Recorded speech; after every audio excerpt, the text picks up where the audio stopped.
Hi everyone. What is it? Friday, March 28th. Figured I'd do something different this week. I had to run to the store to pick up some things for the weekend anyways and cash in some empty cans. I'll give you two guesses what kind of cans those would be. But I figured all my videos that I've been showing are either in my yard or in my house or in the forest or on some dirt road. I've never really showed the city or any of the towns, so I'm going to take you along for the journey today. I've got my co-pilot here, Pippa, and basically I'm already in a town called Gargždai. Beautiful town. I'll talk a little bit more about that in a second, but I'm just sitting outside the store, Maxima. I'll talk a little bit more about Maxima and grocery stores here in general and maybe some other video, but I'll take you on the trip on the way home. There was no point in filming the entire round trip because I'm going to basically take the same road back as I took on the way here, but hang tight. I'll switch the camera to strapped to my head so you can get a better view of the road. So, as mentioned, this is a town or a city called Gargždai. Very nice town. I don't know the exact population. I'll try to maybe post it in the subtext, but again, very nice town. Always clean, nice houses. I'll mention that word clean again. If you look off into the ditches and pretty much anywhere, you're not going to see any trash, plastic bags, McDonald's bags, cigarette packages. Very nice place. You'll also notice off to the right there's a bike path or a walking path, and this path runs from Gargždai all the way through Daupare, which is the very next town or village.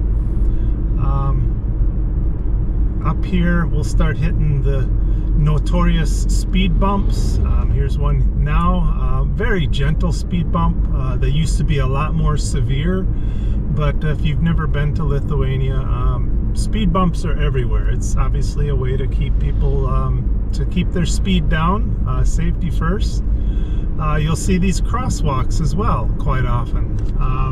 One thing in Lithuania, if somebody's in a crosswalk, you better stop. Or even if they're acting like they're going to step into a crosswalk, you'd better stop or you're going to be in big trouble. It's a little bit different in the United States, obviously. If in New York City you're kind of taking your chances using a crosswalk. California, I think it's a little more safe, but you can see the sign there. We are now leaving Gargždai. Daupare is coming up in about 4 kilometers.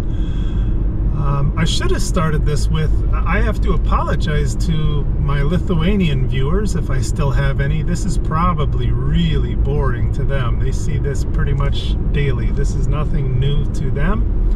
But for my American viewers, you know, this might be mildly interesting just to see, you know, the different roads and how the villages and towns are structured. Again, off to the right there, you'll still see that nice bike path. I keep mentioning it, but again, I just really like how nice and clean it is here. They really keep it nice. A lot of these houses you'll see off to the left-hand side are fairly new. They're really adding on. You know, it's just the urban sprawl that's happening everywhere. I mean, people are moving out of these old Soviet-style apartments, and if they're fortunate enough to afford it, build a house outside of the city with a little plot of land, maybe a greenhouse. And sorry if I tilted the film there. I'm actually holding the camera on a stick. I don't have a dash mounted or a dash mount to put the camera on, and I'm not going to install it just for this one trip. So bear with the bad camera quality. You can see I just mentioned a lot of the newer houses, but there's still a lot of older houses as well. Some quite old, but you know, they're all kept nice and tidy. You know, again, you don't really see a lot of, you know, junk piled around them. Everything's real decent. This particular trip I make once or twice a week. It's about the same distance and time for me to go to Klaipeda, the bigger city, but honestly I just prefer to go to Gargždai. It's a little less stressful, no complicated roundabouts. So here we're coming into Dauporai, a very nice little village. Again, I don't know the population, I suppose it's a couple hundred, but another gentle speed bump. And again, that nice bike path just goes on, and people use that. I probably should have mentioned, I don't know if you had seen, there's quite a few bus stops. People still do use public transportation and buses quite a lot here, not nearly as much as they used to. It seems like everybody's got a car now, but still a lot of people do catch the bus. They've got these mini buses, they've got bigger buses. You can get from here to Klaipeda a few times a day. Yeah, there's a bus stop off to the left. Off to the left here is a little, I don't want to call it a convenience store, but you can get drinks, alcoholic drinks and other drinks, and just bare necessities, maybe some bread, some smoked meats. We've gone there a couple times just when we needed to get something quick and didn't want to go all the way to Gargždai. But again, this is Dauporai, really nice place, busy place. Obviously to get to Gargždai, this is kind of the shortcut or the main route.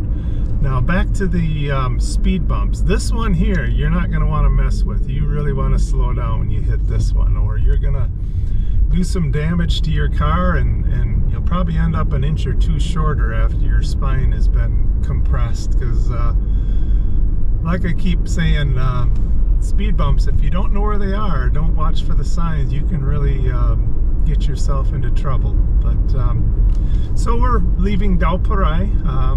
Now we'll take this little side road, for lack of a better description, to get back home to my place. You'll see the sign coming up here. Unsurfaced road. Yeah, there's the automated attendant. This place is called Jaunashai. Very nice place. It's not really a town. There you can see the sign, and you'll see it's Jaunashai. This whole area is basically referred to as Jaunashai. Where I live is called Jaunashu Kaimas. It's just like a little Kaimas part of Jaunashai. Here's another speed bump you don't want to mess with. That sign, red, means, that's for me. Red means I need to let somebody, or let oncoming traffic go. I have to yield to them. Here's where the road gets pretty narrow. It's just wide enough for two cars to pass, but barely. But you got to be on your toes on these roads. Some people, of course, drive a little too fast, or some of these Mercedes or BMW drivers think they own the road, and you better watch for them and get over, otherwise there could be an accident. And speaking of BMW and Mercedes drivers, which honestly, this is Lithuania, it's not that special to have a BMW or Mercedes, but a lot of these houses in this particular area are very nice. These people are fairly well-to-do. A little bit of money floating around here, some big properties. I think here you'll see a private gate. Very nice houses, very quiet area, probably zero crime. Real nice place coming up here on the right, big spread. And coming up here on the left, I don't know if I've mentioned it or not, but this is a zoo. They call it a mini zoo. I don't know how mini it is. I think it's quite big. I've never been in it. I've never gone, but they've got everything. Lions, tigers, monkeys, peacocks, bears, wolves, I guess pretty much anything you can think of they've got. Quite a busy place in the summertime, as you can imagine. Families coming out here. This road can get quite hectic, but from this point, if as the crow flies or in a straight line, my house is only about 2 kilometers from here through the woods. It's a little further obviously by road, but point is, during the summertime, or pretty much year-round, if I'm out in my yard, I can hear lions roaring and peacocks making all kinds of noise. It's kind of weird to be standing in Lithuania and hearing lions roaring, but it's coming from the zoo here. So now we're getting a little closer to where I live, but just off to the right through those trees, there's a river, a little river I always talk about, is where I live. Now, off to the left, which is north, is that whole forest area, which I spend a lot of time in and shoot a lot of my videos in. There's a road coming up here on the left that is paved, but it's only paved for another, I don't know, 100 or 200 meters. Then it turns to dirt, and it's a pretty large forest out there. Now, this area off to the left, that's the place I was talking about a few videos ago, where it was kind of a real estate development area where there's all these lots where you can buy a lot and build a house, and really nobody has yet. Here's a little, you can call it a one-lane bridge for the river that goes past my place. And as we come up here, oh, it's good. I haven't seen that old man in a long time. I was worried that he had died, that man on that bicycle. I used to see him all the time. So coming up here is my road, or Jonoshu Kaimas. The road is called Anso Limanto Gatve. And the road is actually, it's not the best, but I'll tell you what, I've seen it much, much worse. It's actually not in that bad a shape right now. There's been talk about all of us, I think there's like 13 or 14 houses out here now kind of going in together and paying to have this paved. The problem with that is, you know, you pretty much all have to be in on it. You have to be in agreement. If 10 people want to do it and 4 don't, you know, it's kind of hard to press forward. You get the gist of it. But getting close to my little side road here, which you guys may have seen in some of the videos. Again, I do apologize to you know, the Lithuanians. I bet you none of this was really interesting, and I'd be willing to bet it probably wasn't real interesting for the Americans either. But we're coming up on my place. I'll just pop the garage door open and pull the car in. Doing it one-handed. Again, I apologize about the bad camera work. And that's it. We're home. Thanks for taking the journey with me.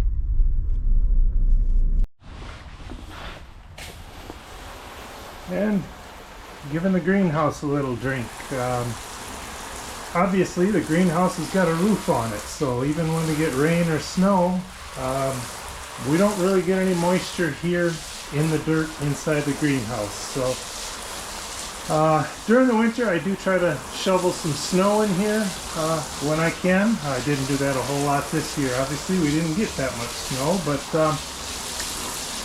just something we need to do to get prepared to put some tomatoes and peppers and cucumbers in here this year. And obviously a little drink for the garlic. We've actually had a pretty dry spell for about the last month or so, which is rare for Lithuania, especially this time of year. It literally, I shouldn't even say it out loud, because tomorrow the skies could open up and it could rain for weeks non-stop. I hope that doesn't happen, but for the time being, we're pretty dry, so I'm giving the garlic a little drink. And speaking of giving the garden a drink, that time of year again where I can put out my rain barrels to catch rain off of my shed. I've got a big barrel on one side and a small barrel on the other. Don't ask why they're not the same size. I'd like to get another bigger barrel, but nonetheless, you would be surprised how much water I can catch off that little shed in these barrels. I take that water and just fill plastic jugs, which you'll see I've got them sitting in the greenhouse right now, but I fill these plastic jugs with this water, and there's multiple reasons. You know, we of course can water directly from the hose, but certain plants don't really like that cold water from the hose. Things like cucumbers, peppers in the greenhouse. It kind of shocks them if you put too cold of water on them. So we fill these water jugs, let them sit in the sun. The water is pretty warm. Plus, I think rainwater is just better than water from the hose.